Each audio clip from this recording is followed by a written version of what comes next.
Mega 24 நேயர்களுக்கு என் அன்பு வணக்கம். டாக்டர் வைதீபா, அரசு யோகா மற்றும் இயற்கை மருத்துவக் கல்லூரி மற்றும் மருத்துவமனை.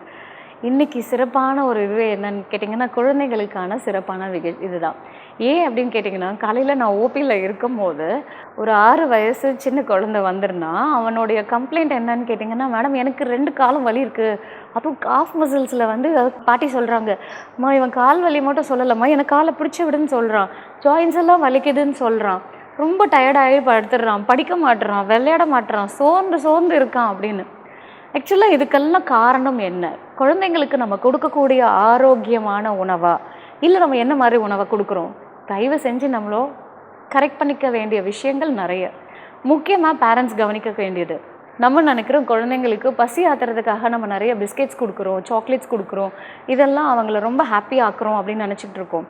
இது என்ன பண்ணும் அப்படின்னு கேட்டிங்கன்னா, இதில் இருக்கக்கூடிய மைதா அவங்களுடைய ஜீரணத்தை கம்மி பண்ணி அஜீரணத்தை தான் அதிகமாக்கும்.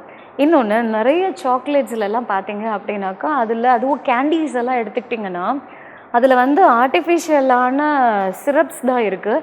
ஸோ இது அவங்களுக்கு சீக்கிரம் பல் சொத்தையை ஏற்படுத்துது. அவங்களுக்கு வந்து அந்த டைஜஷன் இஷ்யூஸ், முக்கியமாக வயிறில் இந்த மிசென்ட்ரிக் அடினைட்டிஸ் அப்படின்ற கேஸை நான் தொடர்ந்து பார்த்துக்கிட்டு இருக்கேன். ஒரு 5 வயசு 4 வயசு குழந்தைங்களும் வயிறு வலின்னு வராங்க. இது சர்ஜரி பண்ணணும், இல்லை நிறைய ஆன்டிபயோட்டிக் எடுக்கணுன்ற அளவுக்கு இவங்களுக்கு வலி ஜாஸ்தியாகவே இருக்குது.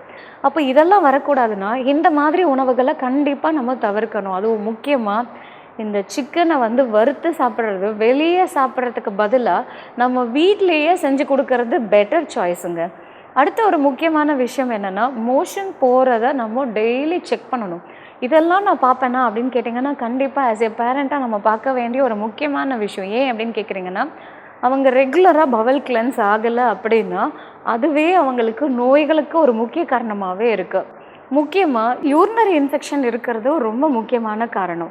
நிறைய குழந்தைங்க கிட்ட இந்த மாதிரி யூரினரி இன்ஃபெக்ஷன் வரவங்க கிட்ட கேட்கும் போது, இல்லை மிஸ் எனக்கு யூரின் போகிறதுக்கு அலோவ் பண்ண மாட்டுறாங்க, வாஷ்ரூம் அலோவே பண்ண மாட்டுறாங்க, அது மட்டும் இல்லை எனக்கு தண்ணியே குடிக்க விட மாட்டுறாங்க அப்படின்னு. அதுலேயும் ஒரு டீச்சரே சொல்லியிருக்காங்க, அந்த பேரண்ட் கேட்கும் போது, ஏன் மேடம் அவனை தண்ணி குடிக்க சொல்லலாம்ல அப்படின்னு கேட்டதுக்கு, அவங்க பாட்டிலை காமிச்சு நானே இந்த தண்ணியை குடிக்காமல் வீட்டுக்கு எடுத்துகிட்டு போகிறேன், நான் எங்கேருந்து குழந்தைக்கு சொல்கிறதுன்னு சொல்லும் போது நிஜமாக எனக்கே அவ்வளோ கஷ்டமாக இருந்தது.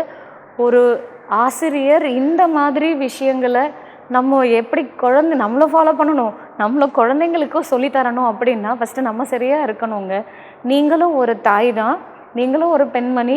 இந்த மாதிரி விஷயங்களை நம்ம கண்டிப்பாக என்கரேஜ் பண்ணவே கூடாது. குழந்தைங்களுக்கு நிறைய தண்ணி குடிக்கும் போது எதிர்ப்பு சக்தி அதிகமாகுது, ஜீரணம் அதிகமாகுது. கிட்டத்தட்ட 100 நோய்களை வெறும் தண்ணி குடிக்கிறது மூலயமா நம்ம கரெக்ட் பண்ண முடியும். 1000 நோய்களை வெறும் தண்ணி குடிக்கிறது மூலயமா நம்ம தடுக்க முடியும். அப்போது நம்ம சின்ன வயசுலேருந்தே அவங்க குடிக்கிற அந்த தண்ணியை எப்படி கரெக்டாக ரெகுலேட் பண்ணணும் அப்படின்றது ரொம்ப ரொம்ப முக்கியமான ஒரு விஷயம். இதில் நீங்கள் தண்ணியே குடிக்கக்கூடாது, வாஷ்ரூமே யூஸ் பண்ணக்கூடாது அப்படின்னா கண்டிப்பாக அவங்களுக்கு நாளடைவில் கிட்னியை அஃபெக்ட் பண்ணும், அவங்களுடைய ஃபில்ட்ரேஷன் அஃபெக்ட் பண்ணும், யூரினரி இன்ஃபெக்ஷன் இருக்கும், இந்த வயிறில் பாக்டீரியல் லெவல் ஜாஸ்தி ஆகும், குட் பாக்டீரியாஸ் டேமேஜ் ஆகும், ஜீரணம் இருக்காது. இந்த சோர்ந்து போகிறதுக்கு காரணமும் இதுவாக தான் இருக்கும். தயவு செஞ்சு இதை என்கரேஜ் பண்ணாதீங்க. தண்ணி நிறைய கொடுங்க. டீச்சர்ஸ் எல்லாருமே குழந்தைங்களுக்கு நல்லா சஃபிஷியண்ட்டாக தண்ணி குடிக்கணும். ஃப்ரூட்ஸ் அவங்க எடுத்துகிட்டு வராங்களா, எந்த மாதிரி ஸ்நாக்ஸ் எல்லாம் சாப்பிட்றாங்க அப்படின்றத பேரண்ட்ஸ் நம்ம பேக்கெட்டில் இருக்கிறத பிரித்து தராமல் ஒரு ஹெல்தி ஸ்நாக் இப்போ ஈஸியாக உங்களுக்கு நான் சொல்லித்தரேன். பச்சை பயிரை ஒரு 4 மணி நேரம் ஊற வச்சுடுங்க. அதை நைட்டு நீங்கள் தூங்குறதுக்கு முன்னாடி ஒரு காட்டன் கிளாத்தை ஈரம் பண்ணி அந்த பயிரை மட்டும் எடுத்து நீங்கள் கட்டி வச்சிட்டிங்கன்னா காலையில் அது நல்ல முளை இருக்கும். அந்த ஸ்ப்ரவுட்ஸோட நீங்கள் பேரிச்சப்பழத்தை ஒரு 2 அந்த சீடை எடுத்துருங்க, கட் பண்ணி போட்டுருங்க. அது கூட கொஞ்சம் வேர்க்கடலை, ஊற வச்ச வேர்க்கடலை, தேங்காய் துருவி போட்டு கொஞ்சமாக நாட்டு சக்கரை கட்டி நீங்கள் அனுப்புனீங்க அப்படின்னாக்கா, இதில் இன்னும் நீங்கள் அடிஷ்னலாக கொடுக்கணுன்னா காஞ்ச திராட்சை போடலாம். அதே நேரத்தில் நட்ஸ் எல்லாரும் சேர்க்குறதா இருந்தாலும் சேர்க்கலாம். அவ்வளோ சுவையாக இருக்கும். குழந்தைங்க ரொம்ப விரும்பி சாப்பிடுவாங்க. இது செமி டைஜஸ்டட் ப்ரோட்டீனுங்க. இந்த செமி டைஜஸ்டட் அமினோ ஆசிட் அவங்களுடைய வளர்ச்சியை அதிகமாக்கும். அவங்களுக்கு ஏதாவது காயங்களோ இல்லை உடலில் ஏதாவது பிரச்சனை இருந்தால் அது ஹீல் பண்ணுறதுக்கு இது ஹெல்ப் பண்ணும். இதையே நீங்கள் காரமாக கொடுக்கணுன்னா வெங்காய தக்காளியை குட்டி குட்டியாக கட் பண்ணி போட்டு கொஞ்சம் மிளகும் உப்பையும் கலந்து கொடுத்தீங்க அப்படின்னாக்கா கொஞ்சம் காரமாக அவங்களுக்கு ஸ்பைசியாகவும் சாப்பிடுவாங்க. ஈவன் அவலில் கூட நீங்கள் லட்டு மாதிரியோ இல்லை இந்த மாதிரி உங்களுக்கு ஸ்வீட்டாவோ செஞ்சு தரலாம். அதெல்லாம் ஒரு 5 நிமிஷம் தான். நீங்கள் நினைக்கலாம் காலையில் நான் இவ்வளோ சமைக்கும் போது இப்படியெல்லாம் நான் தயார் பண்ண முடியுமான்னு. ஹார்ட்லி டேக்ஸ் 2 to 3 minutes தான். இந்த சிகப்பு அவல் எடுத்துக்கோங்க, அதை கொஞ்சம் லைட்டாக வாஷ் பண்ணிவிட்டு ஒரு 2-3 minutes அதை ஊற வச்சிங்கன்னா போதும். நீங்கள் ஏற்கனவே துருவி வச்சுருக்கிற தேங்காய், கொஞ்சம் நாட்டு சக்கரை, இந்த டேட்ஸை கலந்து நீங்கள் கட்டி கொடுத்தீங்க அப்படின்னா அவங்க எந்த டைம் சாப்பிட்றாங்களோ அந்த டைம் வரைக்கும் அது சாஃப்டாகவே இருக்கும்.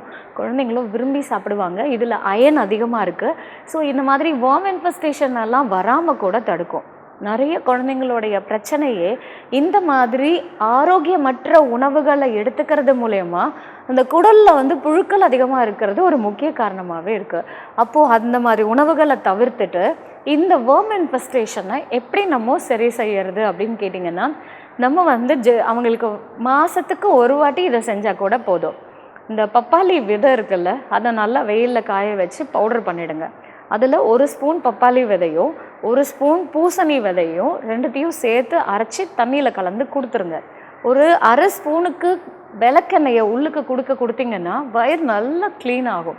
இதே வந்து 12 வயசுக்கு மேலே இருக்கக்கூடிய குழந்தைங்களாம் இருக்குது, 10 வயசுக்கு மேலேயே இருக்காங்க அப்படின்னா நமக்கு எனிமான்ற ஒரு ட்ரீட்மெண்ட் இருக்குது நம்மளுடைய இயற்கை மருத்துவத்தில். குடலில் சுத்தம் செய்யக்கூடிய ஒரு சிகிச்சை ஒன்றுமே இல்லை, ரொம்ப சிம்பிள். தண்ணியை மட்டும்தான் நம்ம வந்து ஆசனவாயு வழியாக விட்டு அவங்களுடைய குடலை சுத்தம் பண்ணி நேச்சுரலாகவே அவங்க மோஷனை பாஸ் பண்ணுவாங்க.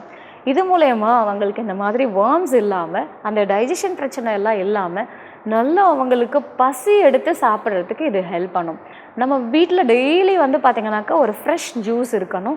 கண்டிப்பாக ஏரேட்டட் ட்ரிங்க்ஸ் என்கரேஜ் பண்ணாதீங்க. வீட்டில் இந்த ட்ரிங்க்ஸ் எல்லாம் வாங்கி வைக்கிறீங்கன்னா கண்டிப்பாக அதை எல்லாத்தையும் அவாய்ட் பண்ணுங்கள். காற்றடைத்த பானமாக இருக்கட்டும், இல்லை ஆர்டிஃபிஷியலாக இந்த சுகர் சிரப்ஸோடு இருக்குது அப்படின்னா நீங்களே உங்கள் குழந்தைக்கு விஷத்தை கொடுக்குறீங்கன்னு அர்த்தம்.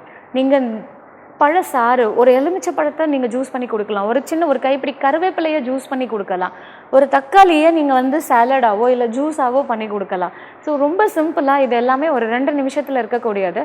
அவங்க இமீடியட்டாக ஸ்கூலுக்கு போய் ஒரு 1 hour 2 hours அவங்க குடிக்கிற மாதிரி ஃபர்மெண்ட் ஆகாமல் இருக்கணும், இந்த டைமுக்குள்ளே இதை குடிக்கணும் அப்படின்றத இன்சிஸ்ட் பண்ணுங்கள்.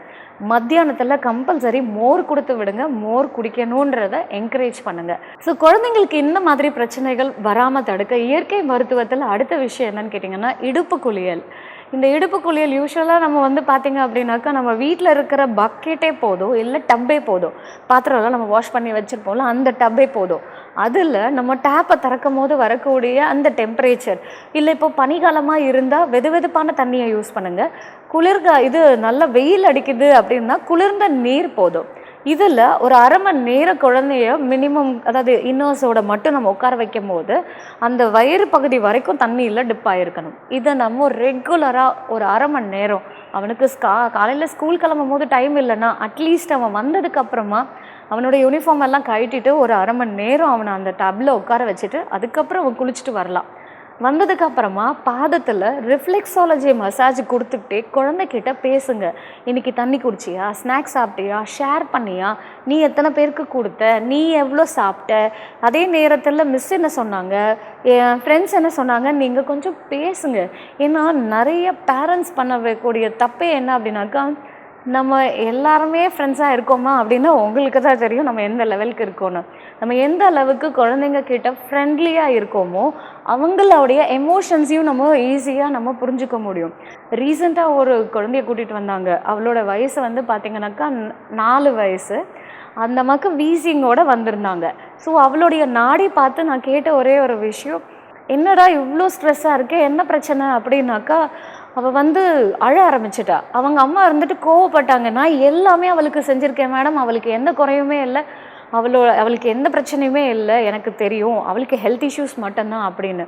ஆனால் அவளுடைய நாடி பார்த்து நான் கேட்ட விஷயம், எதுதான் உனக்கு ரொம்ப ஒரு மாதிரி ஸ்ட்ரெஸ்ஸை கொடுக்குது அப்படின்னு கேட்டால், நாங்கள் ஊரில் வேறு இடத்துல இருந்தோம், இப்போ நாங்கள் வேறு இங்கே சென்னை வந்திருக்கோம், ஸ்கூல் நான் மாறினதுனால என்னை இங்கே யாருமே என்கிட்ட பேச மாட்டுறாங்க, என்னை சேர்த்துக்க மாட்டுறாங்க, ரொம்ப ஐசோலேட்டடாக ஃபீல் பண்ணுறேன். ஸோ அதே நேரத்தில் எனக்கு ரொம்ப ஒரு மாதிரி கிண்டல் பண்ணிக்கிட்டே இருக்காங்க, குண்டு குண்டுன்னு சொல்லி கிண்டல் பண்ணுறாங்க. இதை நீ ஏன்டா மிஸ்கிட்ட சொல்லலை அப்படின்னா, மிஸ்கிட்ட சொன்னாலும் அவங்க எதுவுமே கண்டுக்க மாட்டுறாங்க, நீ அம்மா கிட்ட சொன்னியா அப்படின்னா நான் யார்கிட்டையும் சொல்லலை அப்படின்றா. இது என்ன விஷயம் அப்படின்னா, குழந்தைங்க சில விஷயங்கள் எமோஷ்னலாக டம்ப்டாக இருந்தாங்க அப்படின்னா அதுவே கூட நமக்கு இந்த மாதிரி நோயாக பிரதிபலிக்கும். ஸோ எந்த விஷயத்தையும் அவங்களுக்குள்ளேயே டம்ப் பண்ணாமல் நம்மக்கிட்ட ஃப்ரீயாக பேசணுன்னா நம்ம தாங்க அவங்கக்கிட்ட இன்ட்ராக்ட் பண்ணணும். அதுக்கான ஒரு முக்கிய சிகிச்சை தான் இந்த ரிஃப்ளெக்ஸாலஜி மசாஜ். பாதத்துக்கு நீங்கள் ப்ரெஷர் கொடுத்துக்கிட்டே பேசும்போது அவங்களோட ரொம்ப ஈஸியாக கனெக்டடாக இருக்க முடியும். அவங்க சப்கான்ஷியஸ் மைண்டில் இருக்கக்கூடிய எமோஷன்ஸை கூட உங்ககிட்ட ரொம்ப ஈஸியாக கம்ஃபர்டபுளாக ஷேர் பண்ணுவாங்க. அப்படி ஷேர் பண்ணும்போது நீங்கள் ஓவர் ரியாக்டிவாக இல்லாமல் ஃபஸ்ட்டு அவங்க சொல்கிறத முழுசாக லிசன் பண்ணிவிட்டு அதுக்கப்புறம் அது நல்லது எது கெட்டது எதுன்னு நீங்கள் பேசுனீங்க அப்படின்னா கண்டிப்பாக நம்மளுடைய குழந்தைய ஆரோக்கியமாக வளர்க்கலாம். இன்னும் இந்த மாதிரி நிறைய ஹெல்த் இன்ஃபர்மேஷனோட உங்களை அடுத்த வீடியோவில் சந்திக்கிறேன். நன்றி, வணக்கம்.